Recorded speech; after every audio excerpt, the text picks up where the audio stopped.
होती, बर्न्ट रोटी होती, जिस पे ब्लैक ब्लैक हो जाता है, एक्रिलमाइड होता है उसमें, उससे भी कैंसर कॉज होता है। उससे भी। हा शॉर्ट पाहिला असेल तर करपलेली चपातीमधून ॲक्रेलामाइड हे जास्त प्रमाणात निघतं. ॲक्रेलामाइड हा एक कंपाऊंड आहे ज्याने कॅन्सर हा ट्रिगर होतो. लक्षात घ्या, जेव्हा तुम्ही नॉर्मली रोटी जेव्हा शॅलो फ्राय करत असता तेव्हा त्याच्यातून ब्राऊन जेव्हा डस्की कलर येतो त्याच्याने कॅन्सर मुळीच होत नाही.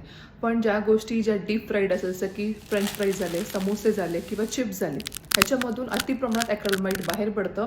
तर हे तुम्ही खाणं थांबवलं पाहिजे. आणि तुम्ही तुमच्या दैनंदिन आहारामध्ये काय खाता आणि कितपत खाता ह्यावर ठरतं की ॲक्रेलामाइडचं इंटेक तुम्ही किती करताय. आणि हे सर्व ॲनिमल स्टडीजमध्ये दिसून आलेलं आहे. ह्युमन स्टडी काही अवेलेबल नाही आहे, पण तरीसुद्धा तुमचं वर्कआउट, तुमचं खाणं, डाएट ह्याच्याकडे लक्ष देणं गरजेचं आहे, जेणेकरून कॅन्सर हा तुम्ही कितपत रोखू शकता.